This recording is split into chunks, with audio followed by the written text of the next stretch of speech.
Welcome back to the Mason Cox Show. Now, we've got an exciting one. I know we've kind of moved a bit of the scheduling around. Now we're back to the interview/catch-up sections every single week. And this week is the catch-up. Now, we've got plenty to cover. Last week, obviously, my brother was on. I was really nervous. He had some great stories, talked about AFL, getting into the league. We thought it was not even a real thing and all this kind of stuff. And it was awesome. Talking about guns, religion, politics. We covered everything with the brother about America and everything else. It was an awesome episode. So if you haven't heard it yet, go back, listen to that one. That was a good one. But as always, we're going to start with the 7 platforms. You've got Facebook, Twitter, Instagram, TikTok, YouTube, Apple, and Spotify. Follow us on all those. Like, comment, and everything else. And without further, actually, I might actually release this before we introduce, obviously, the great man that does this with me. But next week, we've got a guy that's hilarious, and we share some hilarious stories. Dave Thornton. That man is seriously one of the funniest men I've ever met in my life. So have a look for that. Subscribe so you can get the link, get the subscription thing that pops up, the notification to say that it's come out. So it's going to be a good one. It's going to be a good one, I promise. But without further ado, I will introduce the man that is here with me, Brayden Cox. Welcome. Welcome to me. Welcome back to you, man. Welcome back to you. It's been a while. I haven't seen you since before the grand final, I reckon. And then, the Nolan episode was genuinely probably my favorite. I did like the Razor Ray episode, but Nolan it was so refreshing to hear your story from a different perspective. And you just really get a sense of you two just really made it up as you went along. No one had any idea. Nah, you were essentially taking the piss out of Australia, just coming over here being you pulled the wool over our eyes and just going club to club. And yeah, it was great. And yeah, especially Nolan putting on his agent's hat and going full Jerry Maguire on it. It's a really good episode. So if you decided to skip that for whatever because I wasn't on it, go back and listen to that one because it's a banger. It is actually one of my favorites. Obviously, I'm a bit biased being family, but I think there's some absolute golden nuggets in that that people haven't heard before. It's quite funny. Yeah, what was it? My favorite part that's towards the end is sneaking out in your loud car? The 61 Falcon Ranch Falcon red. That thing was unreal. Rolling it down the hill. There's some good ones in there. You smashing the antique photo. Yeah, there's 100-year-old photo. The glass broke, and let's just say we were put in the timeout corner for a decent chunk after that. There's some classics in there. So if you haven't checked it out, go back and check that one out because, it's genuinely one of my favorites, I reckon. Love that. Well, I'll start this off, man, because before we recorded this, you came out of the house in Ugg Boots, man. And I'm just kind of wondering, what's the deal with that? Are we allowed to now leave the house in Ugg Boots? Is that appropriate? I know summer's almost towards the end now. Winter's almost the end now. We're almost into summer. Is Ugg Boots still appropriate, right? Or? It's actually, because I'm wearing a jumper, shorts, and Ugg boots. So it's a real confusing setup. It's a real Melbourne setup. If you're wearing sunglasses and a beanie, then I think you'd be full Melbourne kid. Yeah. And I haven't done my washing in a week and a half. So the shirt's we've all been there. Old and stinky. I'm in terrible areas. And I'm not even hungover. I'm 30. I don't really give a shit. So I thought it halfway to the cafe to go get coffee and a toasty. You went in public? Yeah. Wow, okay. So, local too. Yeah, and I think about it sometimes, is it appropriate? Can you leave the house in Ugg boots? I feel I don't know. I've seen there's a high population of teenage kids around this area. So and they're always wearing, baggy trackies, baggy jumpers, hoodies, super baggy clothes and Ugg boots and stuff. And I'm maybe it's in. Maybe it's in America, man, if you walk out in Ugg boots, you were crucified. It is not appropriate outside the house. I remember I wore a beanie on an episode and some lady from America had a crack at me. It's what are you wearing? A winter hat inside? Don't you have a heater or something? I was she probably doesn't realize that this seasons are opposite. She's probably sitting there in summer going, it is 40 degrees outside. Why is he wearing a beanie at the moment? I was just here it's I like fashion. Not saying that I'm fashionable, but it was an active choice. I wasn't wearing it because there was a blizzard outside. I was I can't be stuffed doing my hair. I'll wear a beanie. But I don't know. People are hard to please. But can you wear Ugg boots outside? No, you can't. That's the answer. That's my answer. Do you have Ugg boots? I don't have. Can you imagine those things coming my size? You'd kill 10 sheep just for they all fit the amount of wool inside of them. True. I guess you'd shave tin sheep. You don't actually kill them. I'm thinking back to like cow's hides back in the States. Yeah. It grows back. Oh, it just gets ruthless. But we'll get into it first, man. We're getting into sport. Obviously, everyone loves the sport on this side of it. And I want to go in through some stuff because AFL season's somewhat done. We'll finish with AFL at the end of this. But I want to go through some awkward kind of things that happen in sport and things that really, there's one thing happening recently that really got my head. Now, I'm not the greatest golfer in the world. Okay, I'm happy to admit that, but I've been given some freebies over the years, so I have some like new gear, and I'm one of those people that walks out on on the course, and I got all the gear, no idea is what everyone says. Right. And I've got some other mates I play with who are really good, but they have kind of like not trash gear, but like not the new bag, not the new clubs, and all that kind of stuff, you know. So there's a guy that was playing the other day, and I'm sitting there, and I'm in the rough, obviously. I don't play too much on the fairway because I can't get it there, but I'm in this thick rough, you know, and I'm like going to have a swing, and this guy just like, he's coming up to the next hole, and he kind of looks at me and goes, "You Mason Cox?" And I was like, "Yeah." And he's like, He just kind of stood there, and I was like, "Can I help you? Like, do you want a photo or something? What are we doing here?" And you offered him a photo. I don't know. I was like, he was like, "Oh, we were awkwardly having this like kind of standoff, you know, Wild West style." And I was like, "Oh, I don't really want to sit here and have the swings." You feel people's presence. You really do. If someone's looking after you, you got the gallery and like everyone's looking, it's like they just pressure one-on-one. And it's even worse whenever you're just absolutely dog shit at what you do. And that is golf and sometimes footy at times. But this guy just sat there behind me and like, I just felt him. He's just looking at me. He's going to judge every single part of my swing. I swung, hit the golf ball, maybe bing, 1 meter in front. And I was just like, well, what did he furious. Want? What did he want? So at that point, I know he's seen it. And I've turned around. I've kind of given the look like, "Mate, can you just maybe turn your back? You're not helping. You're not helping. Release the pressure. Go and tee off on the next hole.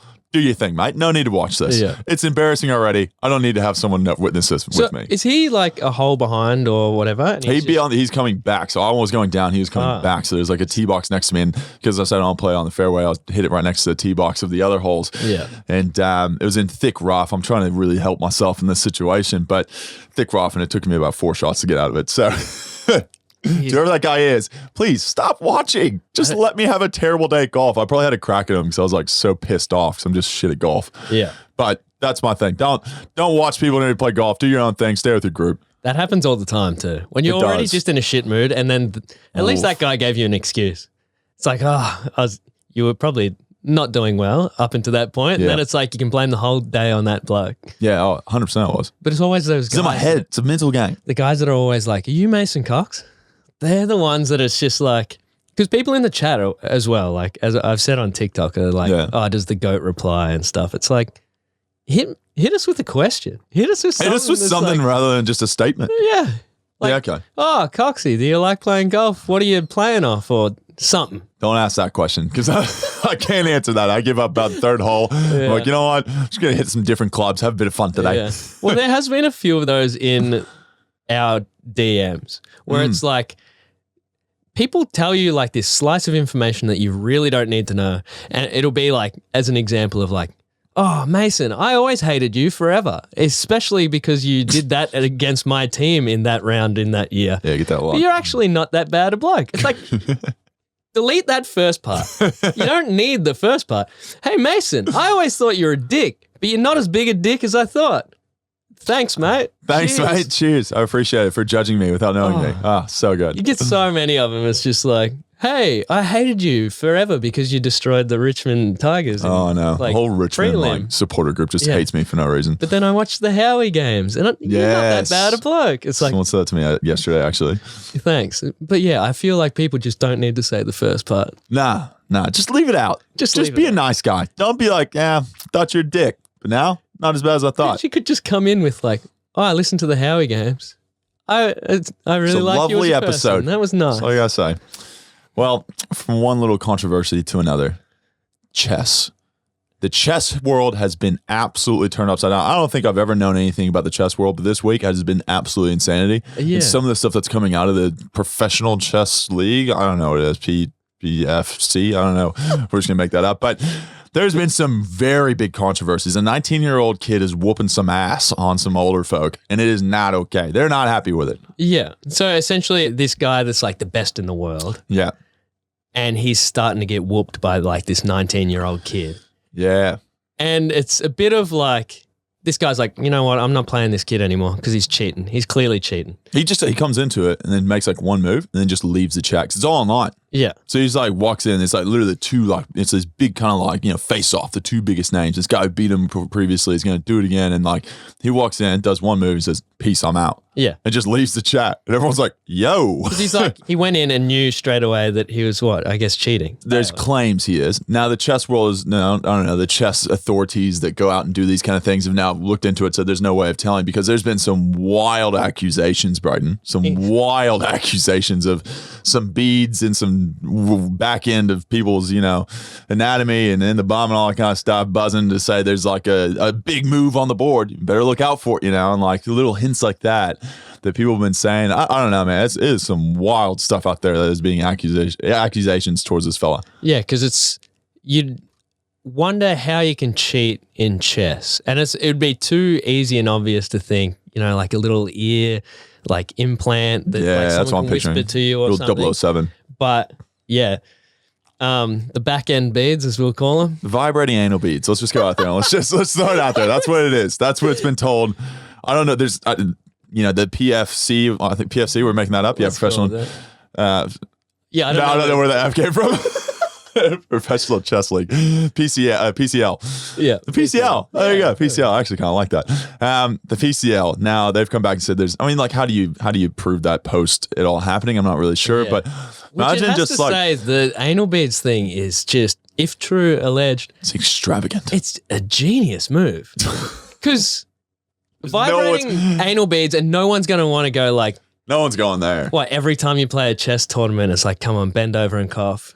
Oh, and it's online, so it's not like you're doing it in person. So I don't know how that works, but to sit there and say like, it's not, the cheating thing is also kind of interesting because like it's not necessarily full cheating. I feel like because it's like literally just giving someone a hint. Like it is cheating per se, but it's not like making the move for him. Yeah, but when you get to that level, surely it's like a buzz, and then you take an extra 5 seconds to go like, actually, I see that or whatever. Surely the buzz would be like a couple moves ahead too. Like maybe it's like when you're at that level, 3 buzzes for like 3 moves ahead. Because they take like a second to make a choice and they got to hit their clock and do all the timer and stuff. So yeah, I don't know. I feel like that's genius level cheating. It kind of reminds me of the Who Wants to Be a Millionaire with the coughs in the crowd. What is this? What? You don't know this story? No, what's this one? So it's like one of the first times someone ever won $1 million on Who Wants to Be a Millionaire. And it was like, congratulations, all the confetti comes down, you won $1 million. Anyway, a while later, they found out that it was essentially someone was sitting outside and had a microphone to an earpiece in someone's ear in the crowd. And the guy would go like, so it's like, C. What letter does dog start with? And he'd read out the question and go like, A, B, B, C, C, or D, D. And when he said the right answer, the person in the crowd would cough. Surely they would catch on to that. Yeah, so like in hindsight, it was obvious as. But at the time, you can't just cut into it and be like, nah, you're cheating. Like you have to go through the full thing. But you wouldn't have. It had never happened, so it was unfathomable. It's the first time. Is this an Australia Millionaire? I don't think so. I think it was in the UK. But so they went back, listened to it, found like their whole plot, foiled it, got the $1 million back. Oh gosh, that's like those cheating things. You got to be smarter than that. It's got to be like a long cough is like C, and then like the short cough is A. You can't be like, all right, 4 coughs is D. But it was like that's why it was smart in the way that it was like he would read them out, and when he got to like B, he'd be like, yeah, okay, he'd be like, okay, it's B. Hey, if that was in Australia, Eddie, pick that right up. Oh, he'd pick it up. Eddie picked that right up. All right, man. Well, we'll go into awkward moments next. Tell me about this blood nose. You got a blood nose during your run? Yeah, and blood noses are gross. So I apologize for this story. Did you just kind of like roll out and you just like white t-shirt, everything like? No. So the sun started to come out. So I started going for runs. T-shirt. So it's no t-shirt. Zero the rig chance. was out, Brayden. Yes. Not this early. There's no chance. Okay. So past 3 days. Yeah. Jogged 3 days in a row. Huge. He's getting back in shape, ladies. Getting back into Summer bots coming around. But day 3, I've been getting, I don't know if it's hay fever or if it's like a lingering cold, but I'm a bit like locked up. Yeah. So do you know what a bushman's blow is? No. What is this bushman's blow? This could get really sexual. No. This is getting like just disgusting. It's when you do the one finger on one nostril and blow all your snot out the other nostril. Yeah, okay, the bushman's blow. So you do that. When you're out in the field, I doubt you're like, tissue. Yeah, I'll blow my nose before I out. But yes, okay, understandable. Yeah. So I was running and my nose was fully blocked and I'm like, I'm going to have to do something about this. Yeah, okay. Did one nostril, went across the other side, did the other nostril and just blood. Oh, did you blow too hard and just burst the vessel? Yeah, I don't know what I did. And then so blood started coming down and I was like, it'll stop. Like kept running. Oh no. If someone had seen me, I'm like sprinting, looking like I'm dying already Exhausted. because I've run like 100 meters.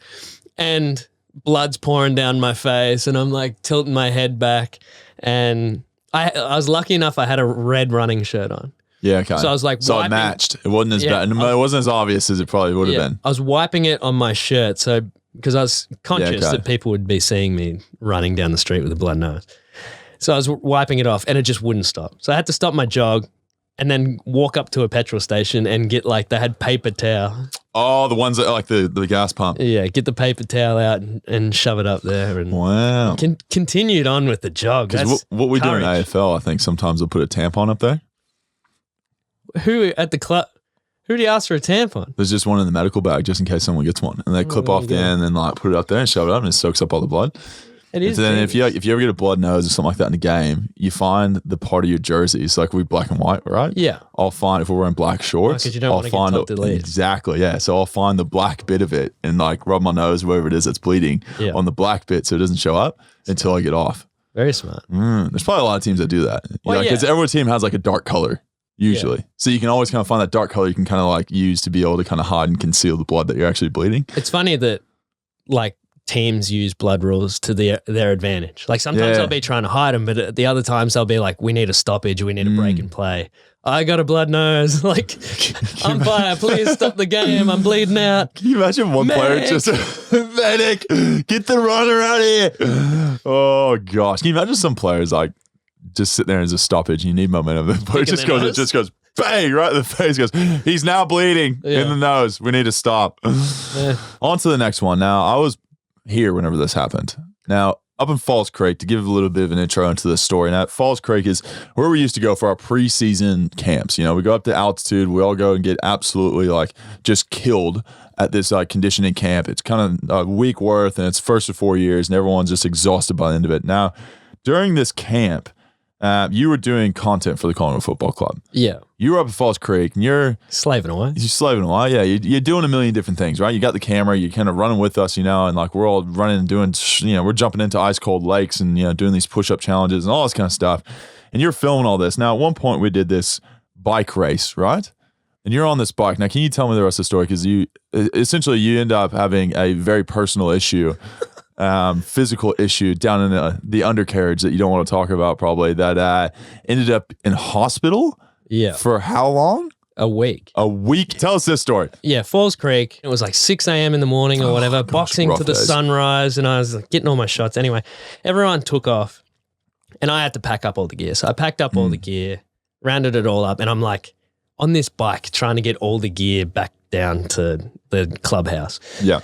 I'm not pedaling at all. Go down this hill, and I just kept gaining momentum. Oh no! And by then, so there's a big sweeping bend coming up, and I'd somehow got this confidence on these mountain bikes. Yeah, these mountain bikes. I used to ride a bit back in the day. The day before this happened, I went off this massive jump, blind confidence. No, this shouldn't. Blind stupidity. I'm not, this X Games champion. I land. And I jumped so high that when I landed, the back tire exploded. Burst. Just popped. Holy. And I flipped into this bush. But my experience there was the bush that I landed in was this real soft, fluffy bush. And I just stood straight up. Not a scratch, not a cut, not a bruise. And I was like, did anyone see it? That was great. My manager saw it. Oh gosh, yes. Anyway, the next day I still have this confidence because I didn't get hurt enough the day before, evidently. You hadn't learned the hard way yet. I hadn't yeah, exactly what you just said. Anyway, I'm cruising down towards, I'm humming down towards this like bend, and I'm like trying to grab the brakes, but I don't really have, the hands to do it because I'm holding all the gear. Oh, yeah. And anyway, I'm like, I'm just going to have to take this bend at like 1,000,000 miles an hour. Anyway, I start to turn and I can't turn. Like the momentum of the bike, I would have been doing like 80 Ks an hour. 80 Ks an hour with Cameron gear and everything in your lap. Just humming down the mountain. I was humming. I was going ridiculously quick. Probably like 60, but it felt like 160 Ks an hour. Yeah. I reckon if I was next to a car, I would have. Was it gravel or was this like paved? Full paved bitumen. Okay, yeah. Bitumen, yeah. Anyway, I just kept going straight. And all I could see, there's like this table drain, which isn't great already. But then there's just this one like massive like boulder that's sitting in the table drain and I'm just humming straight for it. Couldn't do a damn thing. So I'm going 60, let's say 60. And the front tire hits this boulder and I just go from 60 to 0. Oh. And the stem of the handlebars hits me right in like the hips, like the pelvis. Oof. So like drills me in the pelvis. And I just, for like a while, I just stood there hunched over, hands on knees, just taking it all in, absorbing what happened. I'm still conscious. I'm still alive, going through the checklist. Okay, I can stand. There's a fair bit of pain in my like hip. Yeah. But nothing felt broken. I was like, okay, this is so embarrassing. And people saw you do this. No one saw me. So you're on your own at this point. Completely one out by myself out there in the wilderness with all this gear. False Creek. So I like get on the bike survived. I don't know how it survived. But I'm like, this is so embarrassing. I need to get out of here and reassess somewhere else.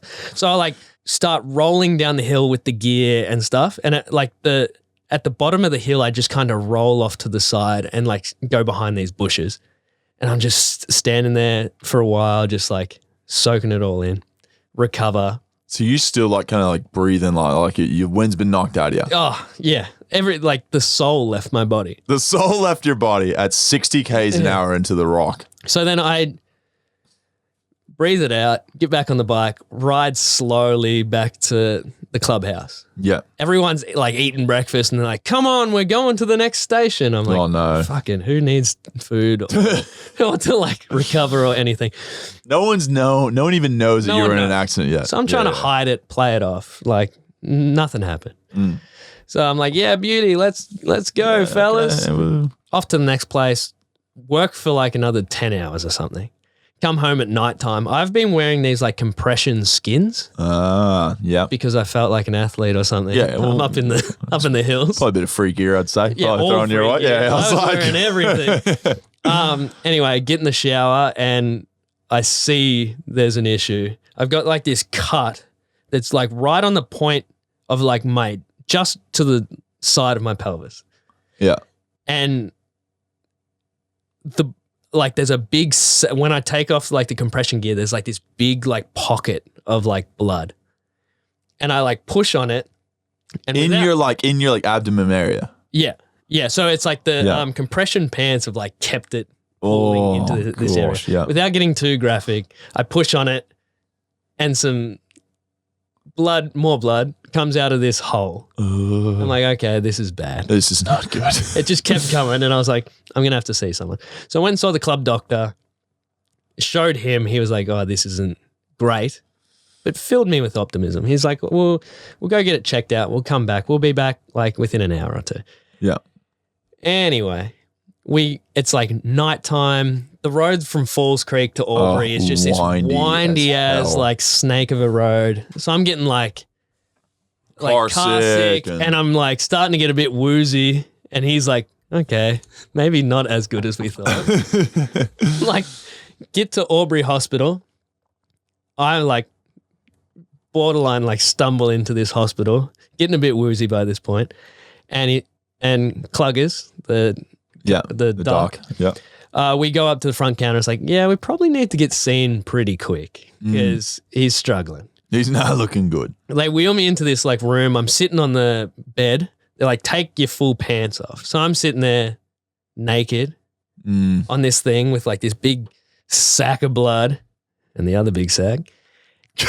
And the way you just like gave me the eyebrow. Oh yeah.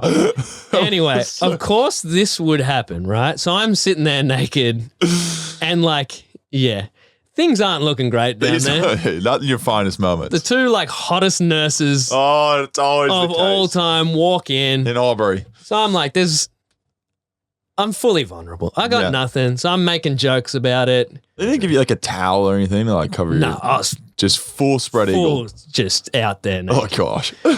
Anyway, the nurses come in and stuff, and I'm like, they're like, we're gonna have to wheel you straight into surgery. Like straight into surgery. Straight into surgery. Like this is a bigger deal than you think. Like I like hit an artery. Oh no. And they're like, you're bleeding like pretty severely internally. And I was like, pretty doped up by then. I'm like, just add a couple of inches while we're in there and all these jokes. Wheeling me in there. I'm telling jokes while I'm going under. Pass out. I wake up and there's like 4 or 5 people looking over me and they're like, thank fuck. Like we can finally go home. Because it was like 3 a.m. Yeah, okay. And so they wheeled me into the first room that had a space, which was, it's like this old folk ward, and it was like full of Alzheimer's patients. Oh, okay. So I'm like in this foreign place in the middle of nowhere, just been out of surgery, and there's all these elderly Alzheimer's patients in the background screaming, "Where am I? Where am I?" Oh, no. And I was like, this is great. This is the best work trip I've ever been on.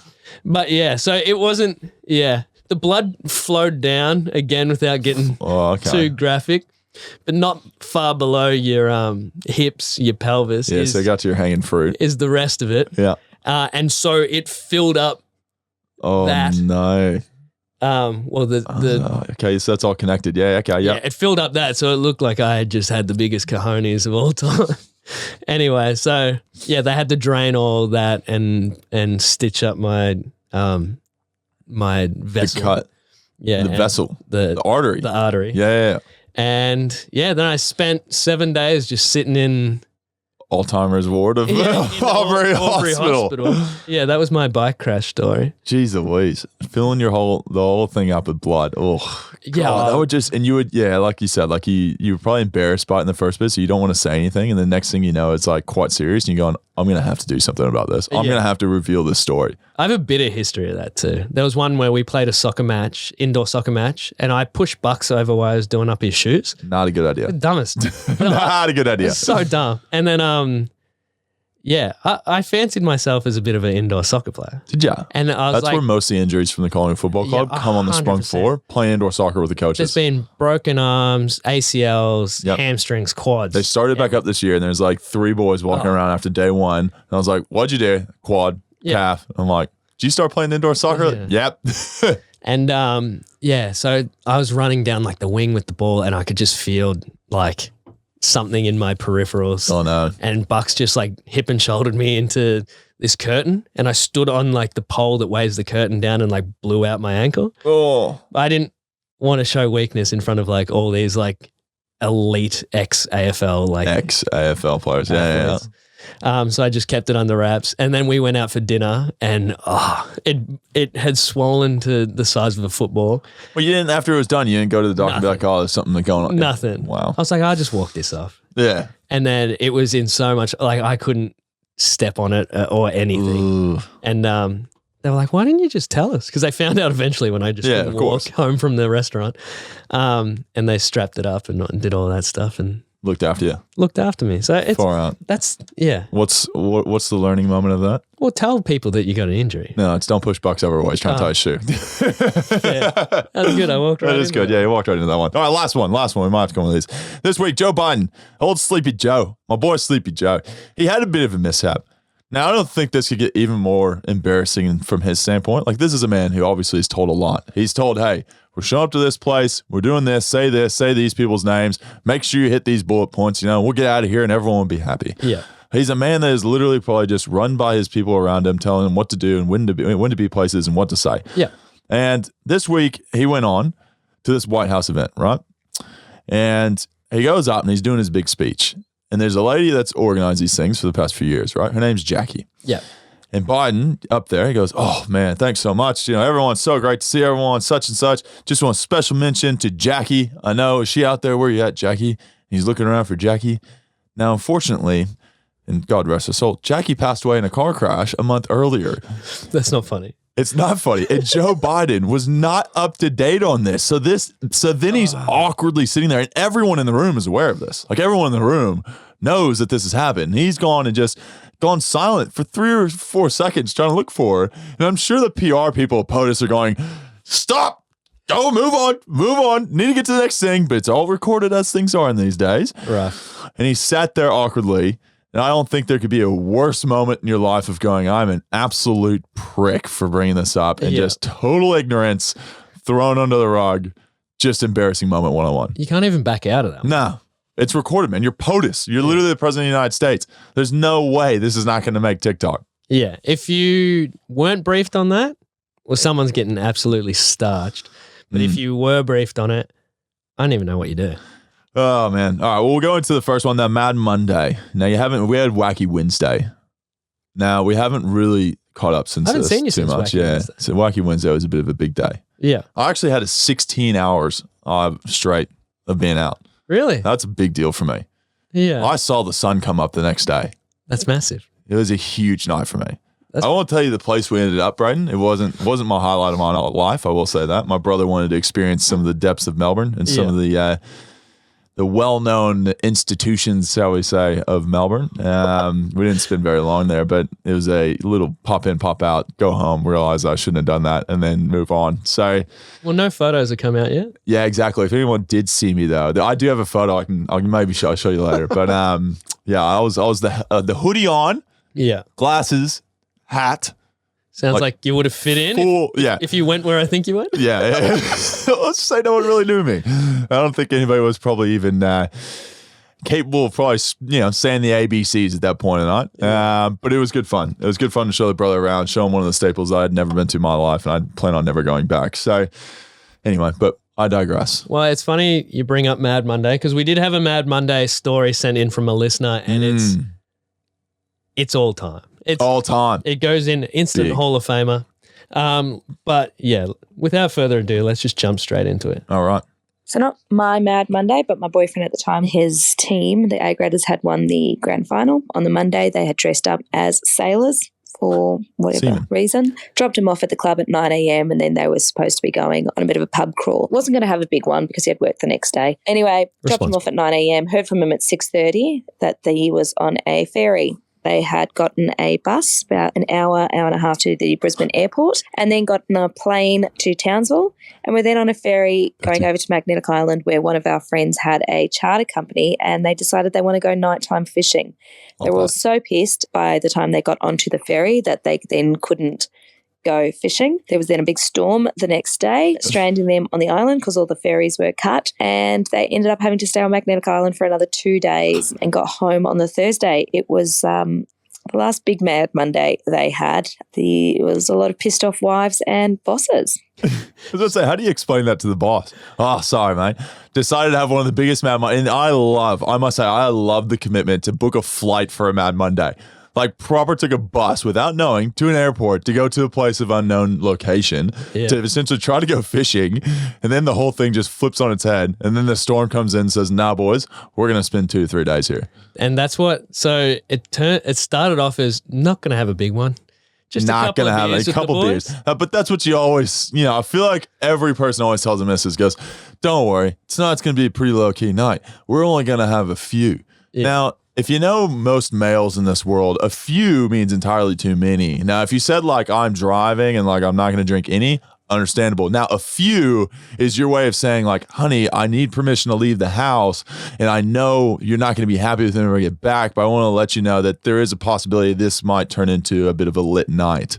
Yeah, because a couple's definitely more than a few, and a few is just like you already plan to get written off. Yeah. So to leave on a flight, catch multiple ferries out to an island, and then you get stuck there. So it was a Mad Monday turned into a Thursday. So that's a few days. I had Mad Monday, he had Tequila Tuesday, Wacky Wednesday, and Thirsty Thursday, all within 1 week. It was a great little week for the club. I like that. And then, so I don't know how you explain it to the wives and bosses, but geez. That's rough. That's rough. But I mean, do you sit there on let's say you get to Tuesday or Wednesday, do you just kind of go, well, I might as well enjoy myself here because I can't really do anything else about it? 100% you have to. So the boys would have been like flat the next day, bit hungover, going like, we stuffed this up. But then, we're here. The organizer's probably the guy copping it too. We're here. We may as well make the most of it. When can we get back? Not till Thursday. No, we got at least Tuesday, bit hungover Wednesday. Make sure we're ready. Make sure that Thursday you've got the opportunity to get on that boat. Yeah. So, I don't know. That was probably one of the all-time Mad Mondays. But my thought out of that, a question to the audience. Yeah. When has, a couple of drinks turned into something bigger? Yeah. Like you go out, you're planning on just having a couple, and you wake up in a different state on an island. Like... There's got to be someone who's booked the next flight out, babe. We're going to go. And it's just turned absolutely dreadful. Yeah, you wake up in Bali. Yeah. That's one from us. A time that it turned into something bigger. Yeah, okay. I like that. There's going to be a few good ones, I reckon, on that. Send them through. Surely. There's going to be, I reckon we'll have 20 on the pod that are just going to be absolutely gold mines. All right, kick us off into, what do we got? The next thing, yes, events. Everyone loves it. Everyone loves the entertainment section. Why? Because neither one of us are very good at this, and we're just trying to pump it up to be something way bigger than it is, and it's something that everyone can talk about on the water cooler at work the next day, right? Yeah. So big week. Big week this week. I know. You've been all about it, Brayden. Yeah. What? Paris Fashion Week. I know. Crazy. Biggest week of the year for you. I know. Believe me. And I know you would have seen this because this was big news. Yep. Now, Bella Hadid, I think I'm saying that right. Oh, Hadid. She ended up going out, right? So she's come into this runway and it's this big, gasp. I know who she is. She's some influencer, I think, or model. She's a model. Yeah. Woo. That would make sense. Model on the runway? Yeah. Being on the runway. Yeah, that makes sense. She comes out and she's like essentially in like nude underwear is I think what it's called. Maybe the Kim Kardashian is sort of thing, I think. Yeah, we're just going to go with that. Yeah. You're telling the story. Yeah, I'm telling the story. Anyway, so then these people come out with these spray things, like, like you're spray painting the side of a house or like spray painting like paint. Like spray paint. Like spray paint. And they essentially start spraying her. Yep. And I'm like, this is weird. Everyone's going, what's going on here? Someone called the police? Something's happening. But it's not like paint. Like it's this like kind of cotton synthetic thing, right? Right. They paint her. And they do this whole kind of like 360 around, do this whole ball, and then this girl comes out, and this lady, and then she like kind of does these two things and cuts a little bit of the paint, and the paint's solidified into a dress. So they sprayed a dress on her. Essentially. They created a dress on the runway, Brayden, and this has never been done before. Okay. This is big news. And obviously, you've got one of the biggest models in the world, and it was beautiful, absolutely beautiful. The dress was good. Actually was pretty good, yeah. I was blown away, man. I was like, I love whenever people do something different, right? And this was big for the Paris Fashion Week because we're very fashionable people, right? As you can all see. Yeah. The glasses. Yes. That's all we got going for us. But no, that was a big deal. And I think everyone should know that. So if you do see a female at work tomorrow, ask her, go, hey, Paris Fashion Week, did you see that little dress that little Hadid was wearing? And I guarantee you, oh my gosh, I can't believe you know about that. Oh my gosh. And they'll be like, it's my little in. It's a little in. Starter. Little in to the people that might be into fashion at work, Yeah. So, and it's practical. It is very practical. If you go out and you're like, forgot to wear clothes again. That just spray you on. It's like a spray tan place and you just like sort it out. Yeah, just duck down in a little no need to rent, outfits anymore. You just go to the local place, spray it on, call it good. It looked really good. Credit to her. I think it just has to look good enough. If it's practical, like if you forgot to wear a shirt outside. Yeah. Or you just didn't wear a shirt because you're cocky or whatever. And then you go to a pub and they're like, mate, no shoes, no shirt, no service. You just go, wow, mate. And then whip out your can of shirt and just spray it on. Yeah. I don't know if that would actually work. What do you think about that? What do you think about that? Problem solved. Anyway, that was Paris Fashion Week. Everyone obviously knows. Massive, massive week. Now, the other thing. Angle of it, of like conversation starters, because you clearly, you do a little bit of research, but it's not, we skim in there. Well, I'm not. Conversation starters. It's a conversation starter. It's a water cooler chat. We're just helping you start it. Exactly. And then you let them go on the whole, details and they tell you the rest and you're the spark to the fire. Yeah. essentially. You can tell the little joke about the spray-on shirt. You can keep that one. Yeah, you can keep that. Just copyright Brayden Cox. This one is the biggest one since the chess fiasco. So we touched on the chess fiasco. This Crazy times. Ohio fishermen nearly get a beat down after stuffing their fish with 8 pounds of sinkers at Lake Erie fishing tournament. Lake Erie. Yeah, okay. There's a couple of ways to win. It's like length and girth, which you know all about. And there's weight. Yeah, okay.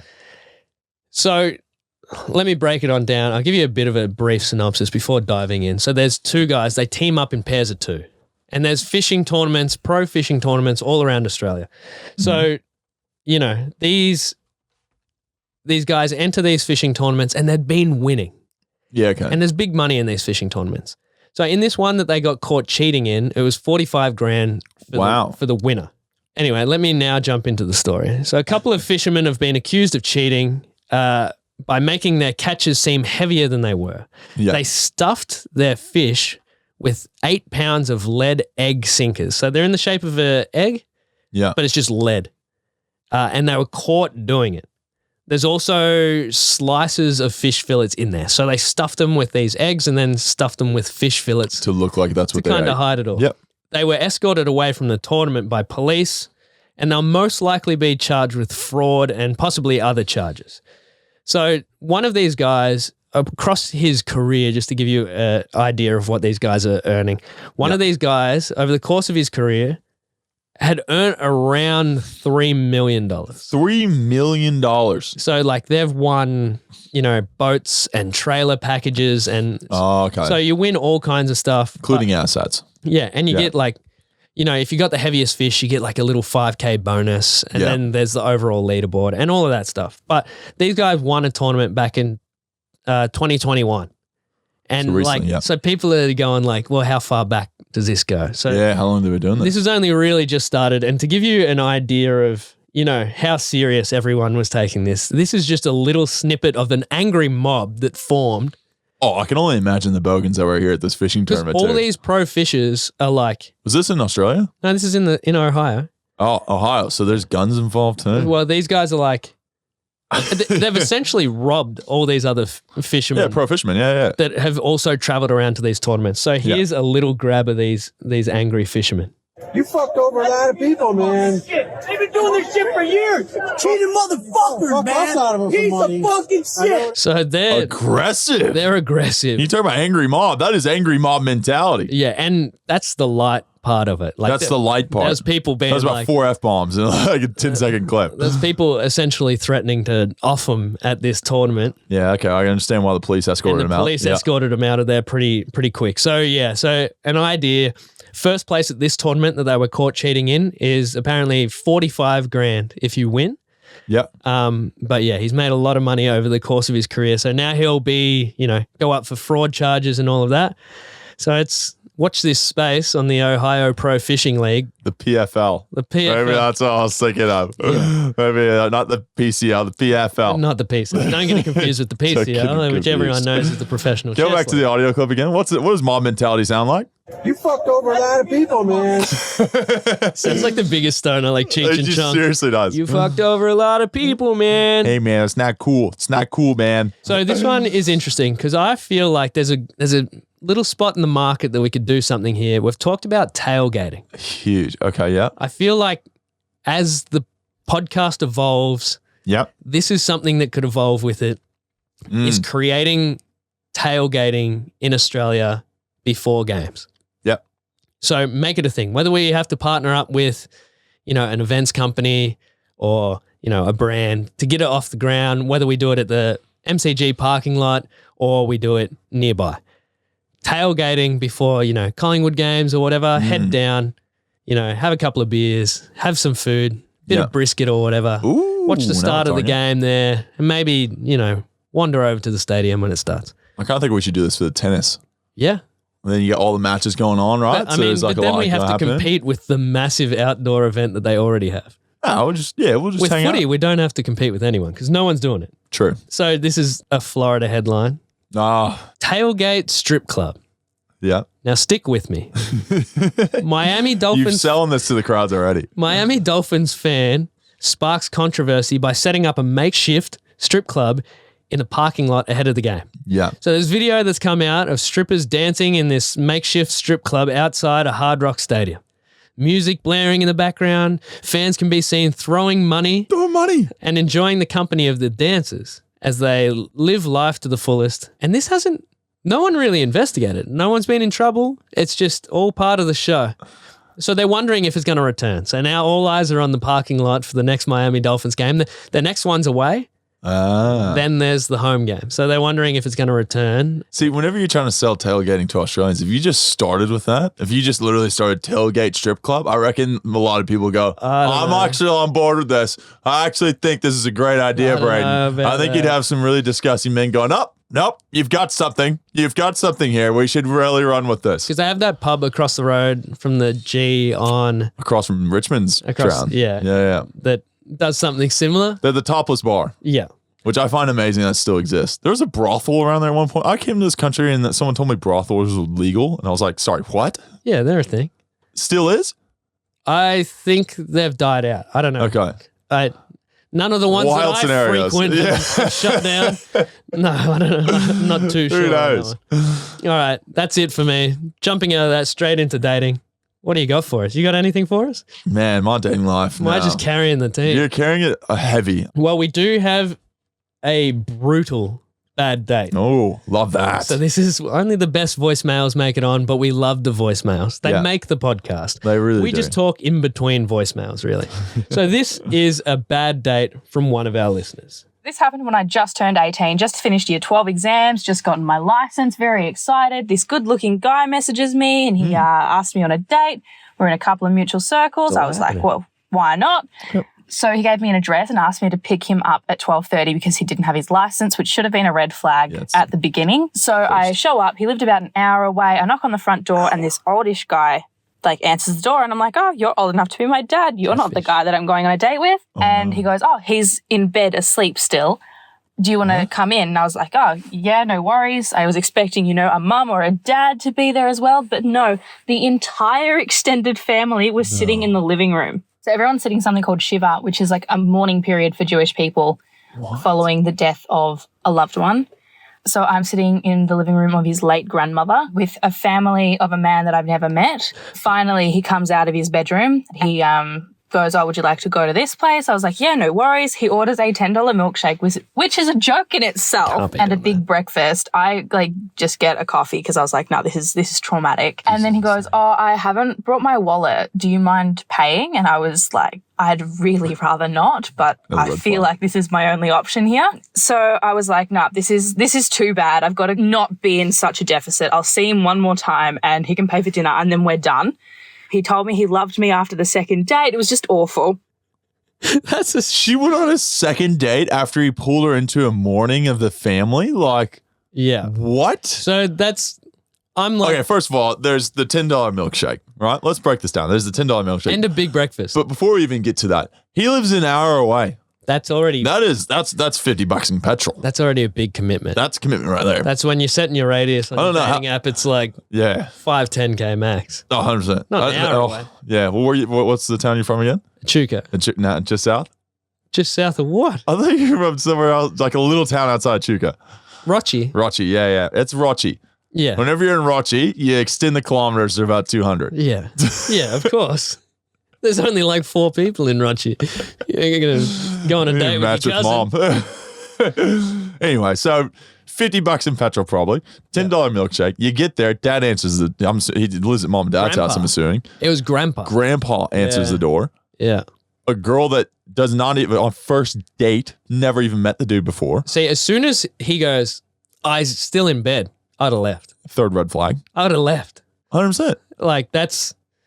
wake up. Do we not texting him saying I'm on my way? And he's going, oh, yeah, okay, how far are you? An hour?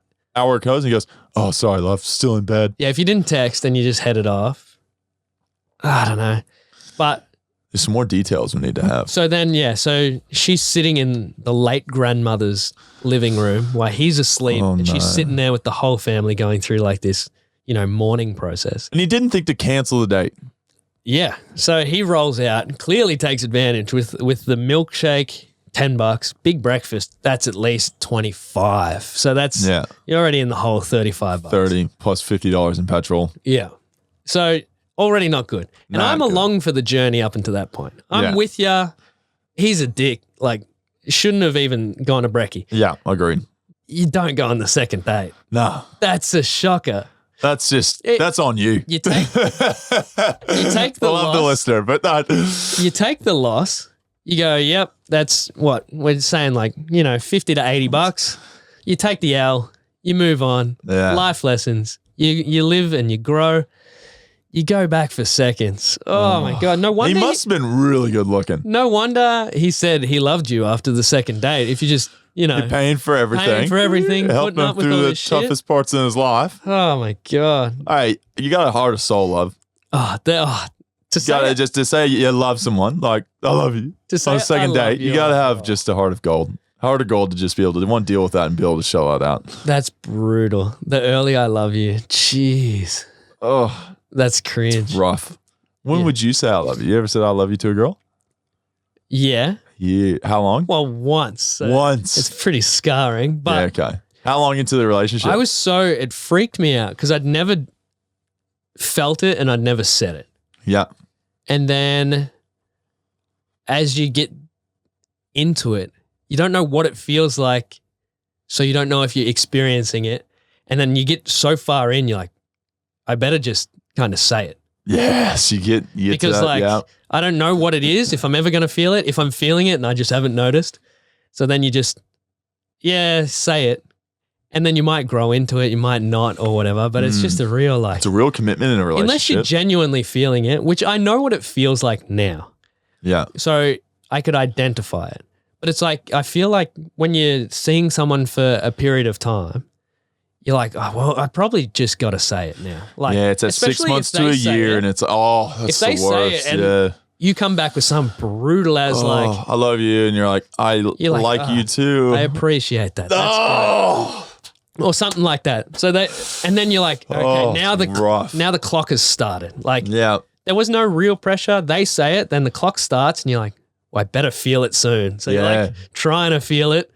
And then, it's like this real weird. So then it gets to a point where they're like, come on, you got to say it now. So then you're like, you're almost backed into a corner. Yeah. And it is real weird. It is rough. What about you? You can't get out of this one. I tried. I was like, do I literally move into the next segment? No, I have maybe once or twice. Once, early girlfriend back in the US. Well, that's what, when 16, I said 17-year-old, I've said it twice, but I meant it once. Yeah, okay, With my high school girlfriend, it was like that's the same as a my week high school in, you're like, girlfriend, I love you. You're the best thing that's ever happened to me. Yeah. Future wife. But it's like, no. I had a high school girlfriend. I said that too. She moved to college, same college and stuff and everything else. And then I won't say the details because she might listen to this. But it didn't go so well once you got to college. Yeah, right. Yeah, there's other things that maybe sidetracked her and myself, or whatever it may be. And we went on our separate ways. Essentially, I haven't really said it since, I don't think. Well, I want to ask this because whenever you go on a date, right? So we've got these bad dating stories and everything else. I want to know from the listeners kind of what is the must-haves in a date? As a male or female, right? So let's say from the male's perspective, because I'm going to think like I would be, is your, must-haves someone opening the door for you? Is that a must-have? Or is that something you go, I'm a female, I can open my own doors, get stuffed? Yeah. Is paying for a meal a must? I think it's a must, but I know I like to say, I'll pay for the meal. I like them to just at least say, hey, no, let me help. And then I'd be kind of like I'm stubborn. I'm going to pay for this, No, I'm a rich athlete. I got this. You've never done that with me. Not a rich athlete. Oh, I paid for your lunch last time. I paid for your grilled many a times, mate. Don't even try to pull this bullshit on me. We got to talk about this. Here we go. So we get grilled after the podcast. Yeah. And so you call up and you leave your fake name, which is cool. Won't tell everyone what that is. But you call up, I'm getting grilled. You're like, what do you want? I was like, I'll get the same as you. Yeah. It's exactly what I said. Yeah. I'll get the same as you. Right? Yeah. So, Mason, graciously paying for dinner. We get the meal, which is 2 burgers. 2 chicken burgers. Simon says. Chicken nuggets, because you got a big rig, a lot. Rig you need to fuel. and zucchini chips. Yeah, 2 share. We get back to the car. Yeah. Here's your burger, Brayden. See you later. You get in the car and piss off with the zucchini chips and the nuggets and the burger. How is that? I'll have the same as you. So then I just go inside and eat like this little fucking peasant serve of burger. I did Still do that. starving. I did do that. You piece of shit. I paid for it though. I did pay for it. What, you paid for your own meal? Congrats. And I gave you a burger for free. Thanks. Sling me a burger. Oh, So shit. nice. That's on me. Yeah, I forgot. My bad. No, you didn't. You did it on purpose. You're like, I'm fucking Hey, now that you've said it though. You've having made those it. Yeah, zucchini you've chips. said a statement. I won't do it again. 100%. All right, other one I want to ask: does the male or female organize and pick the spot to go out and the time and place That's of the day? biggest drainer. So Because that's always kind of an annoying part for me. Is like, where do you live? When are you free? Yeah. What kind of food do you like? Like, give me at least direction in the genre, or like what type of food, and also kind of the vibe. If it's like a wine bar, or are we talking like a proper sit down meal? yeah. So the Inclusive? opening the door thing. Yeah. I feel like kind of backed into a corner with that one, and not like don't pity us, but it's a real 50-50. Because you can if you hold a door open for anyone, that's fine. I don't see that as a big thing. But if you like pull a chair out or whatever, it's like, mate, I can pull out my own chair. Like Yeah. I got arms. I'm fully capable of pulling out my own chair. Whereas like there's some group of people that are like, oh, I like that. Yeah, it's kind. So it's like a real 50-50. So it's hard to read the play if it's the first date. I lean towards like, let Would people you- do their own basic ass stuff. Yeah, okay. When it comes to paying for the meal, I automatically just do the first date. Like I don't even think about like what the protocol is. I just do it. But then it's always good if you kick on to the next place, say buy the first drink or like something. Like we're all in it together. We're all struggling. We're all out here battling. I'm glad you make it to the next part where you say Yeah. they pay for the drink. Yeah, there's something.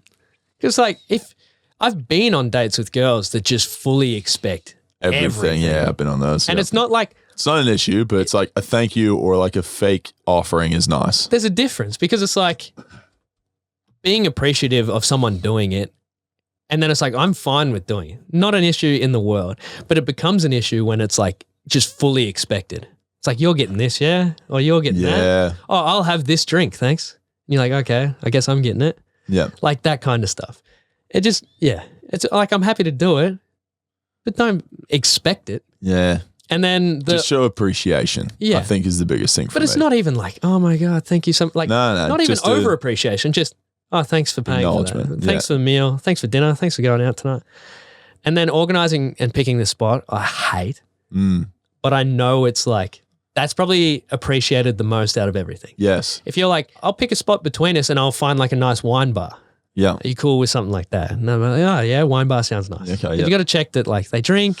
Yeah, there's a few little They're up for a stops along drink. the way. You got to figure Like- it out whether or not they want to do it. Yeah, what's your day like? Do you want to grab something to eat or something like that? It's massively appreciated. It is a lot of effort. I got to ask this because I've done this before. Is this kind of messed up? Now, I usually just, because my life's a bit kind of chaotic, right? I usually just go, this place, this time, meet me here, see you then. Yeah. No need to like check in beforehand and say I've left or, just still making sure we're on. Like if I'm in, right? Yeah. If I say I'm going to do something, I'm in. Now, I've been known to do this with a lot of things because my life is run off my calendar. I have calendar invite sent something to someone to say there's a date locked in for us. Is that a bit aggressive? Like, is that a bit Oh, a calendar invite. a for a date. calendar to be like Mason Cox and so date this place, this time, accept the invitation in both our calendars. We know that's going to happen. It's going to go like it's locked in. Is that acceptable? Does it make it feel too formal? That's what I mean. They're like, I oh, think it this does, is but that's business now. that's like me knowing I won't forget now. But I feel like it's the same with like the opening the door. It's like half the population would like it and be like, oh, this guy's organized and forthright and everything. And then the other people would be like, oh, is this like a business meeting? Or is this like, so it's like, you can't please everyone. No, you can't. But it's like the people that are happy with that, they're your people. They're the people Yeah, that you, there's people you're supposed to be on a date with. yeah, exactly. And hopefully it goes to the second date. Yeah. Just Well, hopefully the 10th. grandma's not in a bad place. Say, I love you after the second date. Just say I love you after the second date and say, you know what? This might be the one. All right. So let's jump straight into the footy All chat. right. Yeah, the footy chat. All right. So I haven't seen you since the grand final. What did you think of the grand final? Dog shit. Where did you watch the grand final? Friend's place. And I can't go to grand finals if I'm not in it. I'm jealous. Yeah. And pissed and filthy. And especially after the showing that got on my nerves. So here's one of those. Do you think Collingwood would have put up a better showing than Sydney? Oh, no. Look, I'll say this. There's no way of knowing this, but Sydney beat us respectively, and they deserve to be there. 100%. Do I think maybe we would have set up better against Geelong, or we've played Geelong in the past and had better games that are more entertaining? Yes, I know that's a fact. That's fact.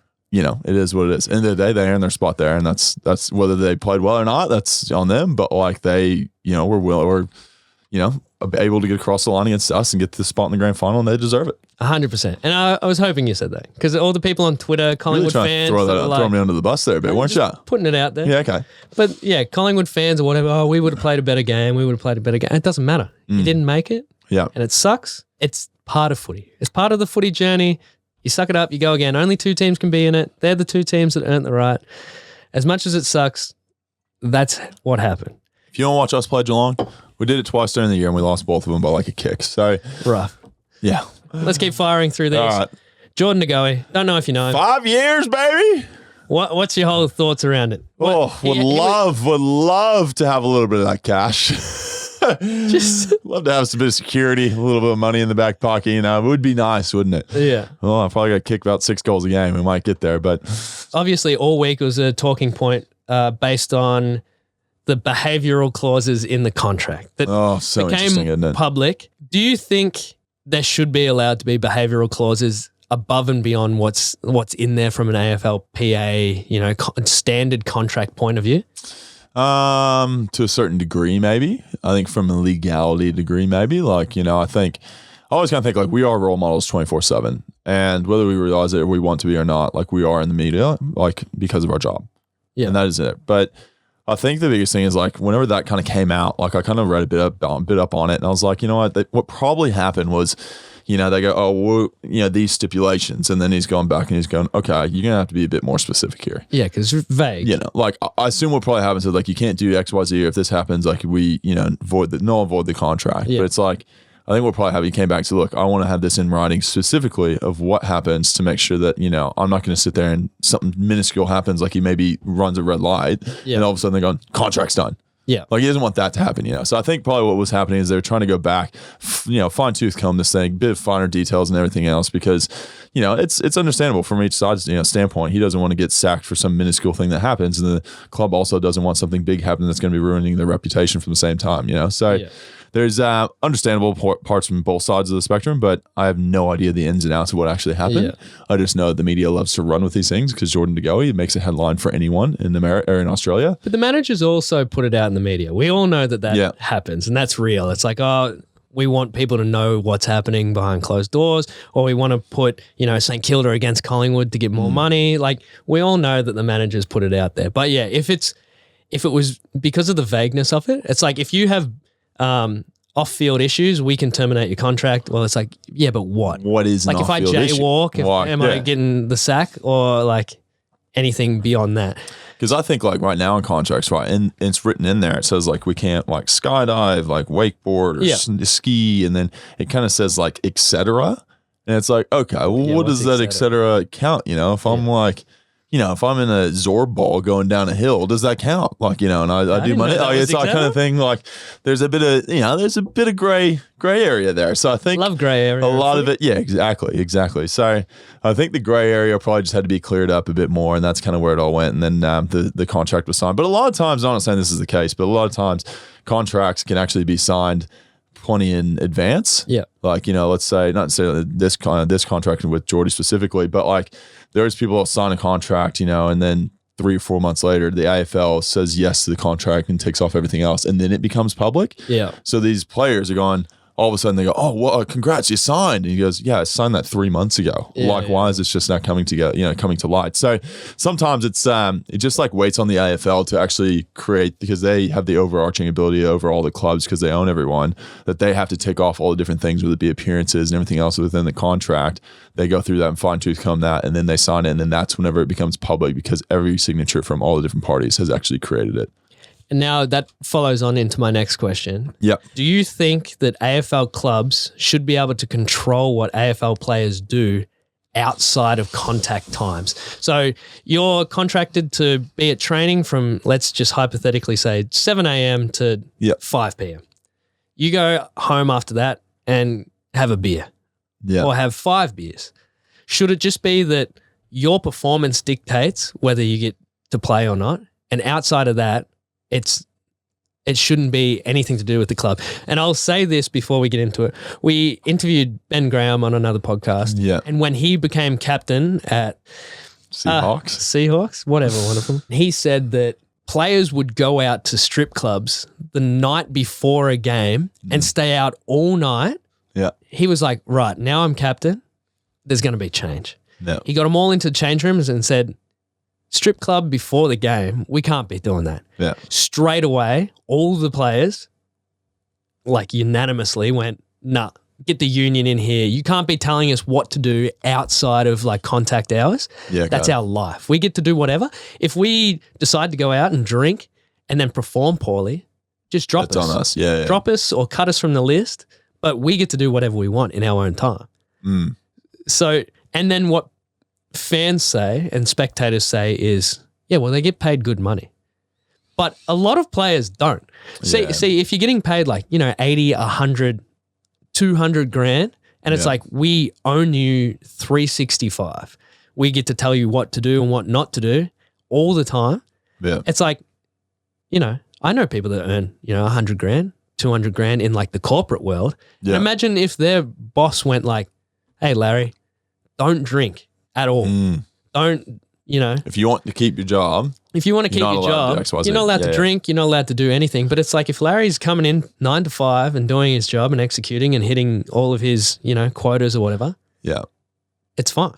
You can do whatever you want in your free time. What's the difference? And do you think that clubs should be able to dictate what players do throughout their off time? So here's the big thing is like clubs are a public thing, right? So clubs have sponsors. Sponsors have a certain kind of image they want to bring to their brand, and you are a representation from a marketing aspect of the brand of, let's say, Collingwood, right? Mm-hmm. So I think from that standpoint, you have to understand that if you do things that are against the morals and ethics of these sponsors or the club, whatever it may be, then you have to be understanding that you are not, it's not just on field. You're a representation of the club in something bigger. And if you do something to, take that repetition away from someone, that might be a financial costing. So you can imagine if a sponsor comes up to us and says, let's say, Victoria Responsible Gambling, right? And you're promoting gambling, get in trouble for some kind of gambling thing, right?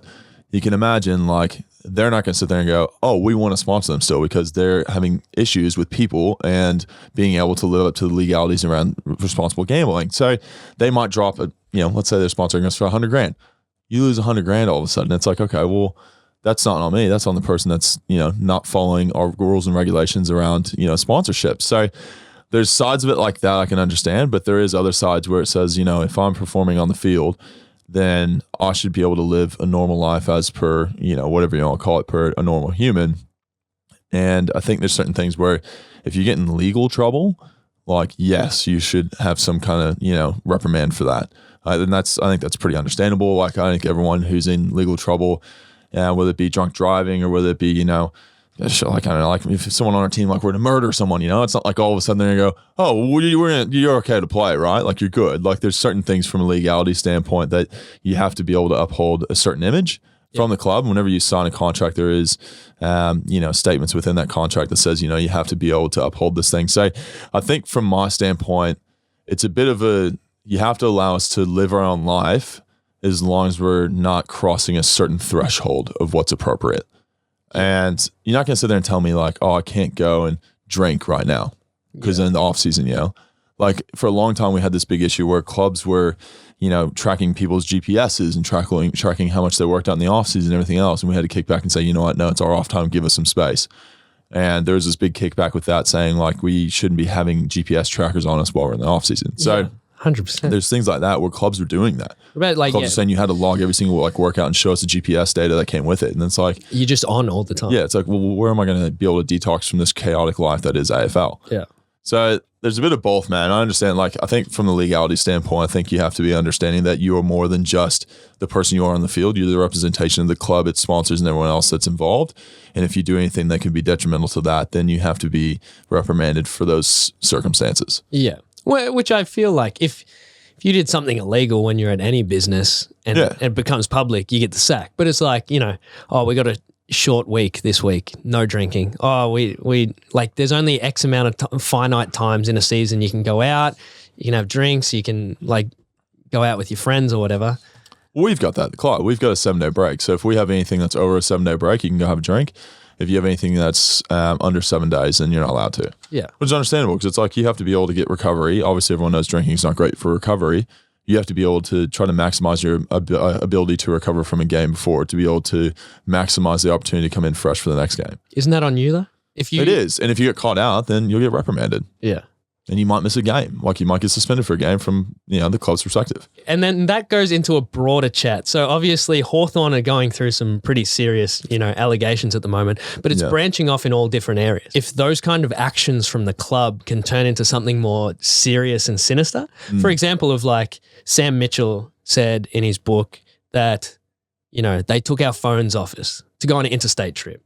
See, some people might go like, oh, like it makes sense. So you can focus or whatever. But it's, if you got kids, if you got a wife, if you got in that circumstance, like a sick kid, it's like, no, I want to be able to still communicate with my family. And it's like, well, you're not taking it serious, are you? Like it can be used against you and weaponized against you. It creates like a scary environment when it turns sinister like that. And then obviously, it can have bigger, more severe repercussions when you talk about, terminating pregnancies or even in like Essendon's case, like, take this, like just trust us, just take trust this. Kind of thing, It creates an environment kind of like that where it's like we control everything you do and you just have to trust us that we've got our best intention, like your best intentions as a team, as an individual.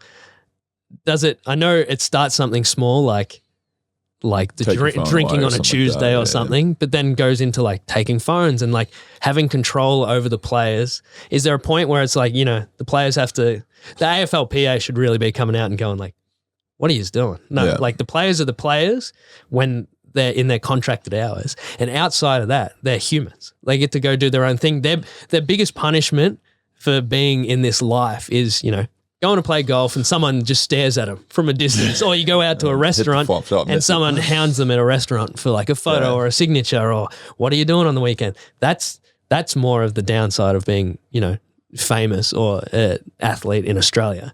Like, is there a point where, the AFLPA and the players have to be going like, let's rein it back in? Yeah, I think there's just a certain amount of responsibility that a club has to take on because they're taking in these 18-year-old kids who they're going to essentially, let's say, hopefully they have a 10-year career and it's molded into something like that, but they're molding these people into these humans that have these kind of morals and ethics and everything else, right? And if you don't have a good culture that's teaching the right morals or ethics, then you're almost breeding these kids in a terrible environment that's going to turn them into terrible people kind of thing. Like, and I think there needs to be just this understanding from a club's perspective that not only are you providing them with, the athletic ability and providing them with, the weights training and everything else and the platform to be able to go perform on the field, but you need to be able to take care of them away from the field and make them into decent humans. Like, there's how much time you spend as an athlete like within this club. You think about from traveling to weekends, and weekends are now playing games, and now like everything you do is kind of wrapped around this kind of idea and this this thing that is you as an AFL footballer. Like, you need to be able to help mold them in the right direction and steer them in the right direction, whether it be, tell them to say, hey, you need to start studying because maybe your career is not going to be last as long as you think it will. You need to have some kind of education once you come out of this, like telling them you need to do more media if that's something you're interested in, try to figure that out, whether it be, saying, you went on the weekend, you shouldn't have gone out on the weekend, had beers, reel it back in, whatever it might be. And you talk about taking away phones and stuff like that. There's certain bit I can understand where, let's say we used to do this at the club. We used to take away phones during lunch. So whenever you go to sit down at lunch, you'd have to go interact and you'd be kind of not necessarily forced, but like you'd be encouraged to speak to the people next to you. So you would get to know the people in admin, you get to know the player development managers, you get to know the coaches better, the teammates, all that kind of stuff. Then you get your phone back in the hour, So I understand those kind of things to try to build culture in a sense where you want to have more people understanding each other and getting to know each other, but there's definitely a limit on all that. And I think that's where Hawthorn has definitely overstepped that boundary. If you've been inside the four walls, clubs are essentially pretty rogue. Like they get to create and dictate their own rules. So they get to determine where the line is. A lot of times they're the parents now. They move away from home and it's like, okay, well now you are literally my like kind of guardian as a club. Like you are there to help me, protect me, and I go to you whenever something goes wrong. Which is where like something as simple as like supplements. If you're a 18-year-old kid coming in fresh and they're like, here, take this. You're like, well, this is Collingwood, for example. It's the biggest club in the league. Yeah. I assume that they're going to have, the best people inside the four walls. Yep. They're going to have the best nutritionists. They're going to have like the best, coaches. They're going to have the best of everything. So when someone comes up to you and says, take this, you're not even going to think twice. Yeah. Because like you've got a level of trust that you put into these people to essentially kind of keep raising you as a person. It's like you can just see how it leads to things like this happening. I reckon even bare minimum is like a legacy for like someone like Gill is like they should be going back and checking player welfare, in particular, obviously like Indigenous player welfare, but beyond that of like what's going on, we can't just like leave all clubs to have 100% control over everything and set lines and like all of that kind of stuff. I feel like I think what probably happened is like the player was probably so reliant and trusting of the club that they asked these questions that were life questions that are separated from work. Yeah, they're asking guidance in their life whenever work is giving them guidance in their life. Whenever it should be almost like that's separate. Like that shouldn't be affecting your work kind of thing. Like you can make your life experiences and everything else away from. They don't have to be totally intertwined 24/7. Yeah, because I think that's probably where they overstepped. And it's like, man, you can't be telling them, how to live their life outside of the club. Yeah, you need to be able to give them, opportunities to say, like, look, man, this is like your own. This is your own journey. This isn't our journey. Like you're a part of our journey. Don't get me wrong, but like we're not dictating your full life journey. Because if you pull back from that element of the club having total control, kids coming in go like, oh, I need to be able to stand on my own 2 feet and run my own life. I can't just go like, well, the club, you do everything. Tell me where to go, what to eat, what to do, when to do it. Yeah. Like to jump, how high, all that stuff. Like it's just a really interesting space. One thing I'll say around is one of the issues I have right now is there's a soft cap, right? So like obviously with our club, we're lucky enough, we have enough money that we're financially stable, and some other clubs might not. They need stipends from the AFL, whatever it may be. But you talk about sitting there and going like the Essendon saga, you talk about that. It's like you're trusting of the doctor and you're trusting of everyone else. And it's like, yeah, okay. But then you in your mind as an 18-year-old thinking, oh, well, I'm in the AFL. This is the biggest sport in Australia. Oh, this must be the best doctors in Australia. Yeah. This must be the best physios in Australia. This must be, everything must be the best. But then you sit there and you go, no, we're going to put a soft cap on everyone. Yeah. And you go, well, why would the best doctor come work for, let's say 50 grand if they're making 100 grand at private practice? You're not incentivizing those doctors to be part of this program if you're going to sit there and put a cap on them. So there should be a certain limit of that cap. There should be a sitting there saying if it's anything for player welfare or anything to keep players on the field and keep their bodies healthy, that shouldn't be capped. We shouldn't be limiting the kind of people we get in the program that, saying we're only going to pay you X amount, and then at the end of the day, you're going to have to go work your private practice because we don't have enough money to be able to pay you. If we have it in our bank account, we can pay someone. Yeah, if we can pay our doctor more to get the best doctor that is out there, we should be able to do that. Yeah. Or have the doctor there full time. We should be able to do that. We shouldn't be sitting there saying, oh, sorry, you got to leave at 12 because we don't pay you enough. Yeah. You have to go work your other private practice to make enough money to be able to feed your family. Like, or compromise. To be like, exactly. That's what's going to happen. We might get a better doctor, but we're going to have to lose this staff member. Exactly. And that's what's happening. Like the AFL soft caps that. And it's like there should be a clause in there that says, medical and everything else has to sit outside that cap. Spending for, whether it be tape and everything else to keep people on the same par, and that the AFL does all this kind of stuff, right? Because they're overarching people this. I understand that, but there's certain things that should live outside of that for player welfare and better, like lifelong. Like you said there at the end of the day, it's like you're really like limiting the players and what they can actually get from recovery and everything else because you're not allowing people to be there as long as they should be. Yeah. Like we have our head physio has to go do his private practice. So sometimes I'll go, hey man, I'll catch you tomorrow. Why is that? Oh, because I've got to go do my practice. And it's like, mate, I'm a professional athlete. Like I should be able to get physio whenever I need. Like maybe that's me being selfish. I'm not sure. But whenever you cap it with a soft cap, it limits the, how far you can actually get better and how good the actual game gets because you're sitting there saying we can only pay you financially so much. Yeah, it would open up to broader stuff like, will the poorer clubs be able to lift up? But that's been the problem with the AFL the whole way through. The AFL makes enough money. Cap the bigger clubs from potential growth to keep them down with the smaller clubs, which is, That's the AFL's. That's their whole kind of like, business. Well, yeah. It's going, we want to make sure everyone's on the same level playing field, which I get. I totally get. Don't get me wrong. Do they, abuse that power a bit sometimes? Yes, as any business would. And I'm always going to have a bit of an opinion as I do, but like you should be able to find a way to try to make it even without having to restrict the ability for teams to grow. Yeah. Well, yeah. I mean, when they're funding smaller clubs, just divvy up the funding to be skewed towards things like mental health and doctors and PDMs, like player development managers, to sit there and try to get kids' lives on track whenever they finish footy. Well, that was good. That was a good chat. That was a really good in-depth footy chat. We probably need something light to end on. The Copeland Trophy. Did you go to Copeland?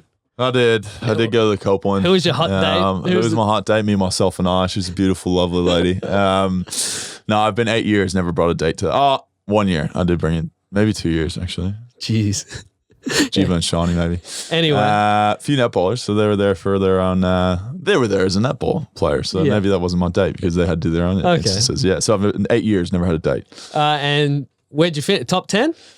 No, I don't top think 15? They only show the top 5, so I could have been 6. I could have been 6, Brayden. I just didn't get a trophy for it. That's the way I'm thinking. Rough. Does Pendle's hand off his watches?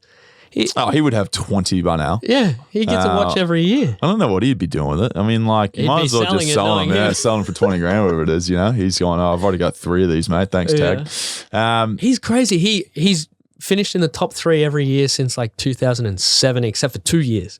Yeah. It was like 2009 and 2017. He's like injured. Yeah, he's injured for a bit. Yeah. Yeah. Like 2009 was just an elite year. Yeah. And it's like he was, 20 or something. Yeah, he's real young. It's just like, he's finished top 3 for, Yeah, well, he's a gun. We all know this. He's a fine wine. He's still killing it, at age, 65. Like, shit, dude. The dude's just an absolute fine wine. And credit to him, like, whenever he wins these things, it's just, like, there's this whole thing. Now Geelong's won a championship and everyone goes, they're too old. And it's like this whole idea that, like, once you hit 30, you shouldn't be able to play AFL anymore. And I think that stigma's now getting broken. Especially now Geelong, Pendles, all these kind of people, Joel, who's like been successful and still can play at the high level. I think even you talk about different sports, Tom Brady, these people are playing at the high level and still outperforming people that are younger than them. I understand there's a certain point you need to try to develop people, but if you still think there's value that you can get out of these people at 30 plus, then I think the mentality around it's starting to really change, which is good. Good for me, at least. 100%. So you got, another 3, 4, 5 years left in you. 6, 7, 8, 9, 10. Who knows? If not, just finish it out at Geelong. Yeah, exactly. Get a little farm out there. I'll be out there, just kicking back into retirement life. Anyway, that's it for us. We got a big week next week. Dave Thornton. He's a great man. Great travel story coming too. The travel story's gold. Some crazy stories in there. And if you haven't, go back and watch Nolan Cox. Yeah, the old brother. There's a lot of good ones. And we're going to start getting back into these interviews because we got interviews every couple of weeks coming out now. So we'll do interview catch up again. I'm going to go back to the States for a bit, but we've got some banked up ones and there's some absolute treats in there, I'm telling you. Got to get filthy in for a little bit. I might get a little filthy in for a little bit of a cameo. Who knows? A little cameo of the big filthy Phil. Well, thank you. Thanks for having me on and good luck over. Anytime, mate. Before we go, what are the 7 platforms, Brayden? Facebook, Twitter, Instagram, YouTube, Spotify, Apple, and your favorite. Facebook. Your favorite. TikTok. Oh, you literally forgot your favorite one. I panic when I don't leave the last 2 is Spotify. The Spotify and Apple. I know, that's the key. You got to get through the first 5. Anyway, but thanks so much, everyone. Thank you, Brayden, for coming on. Listen in, send through your voicemails, and interact with us on the pod. Like, share, comment, everything. Subscribe so you get all the information whenever we come out with the new one. But as always, thanks so much for listening in, and very excited for the next one. Hopefully you enjoyed this one, and we'll speak soon. Have a great day.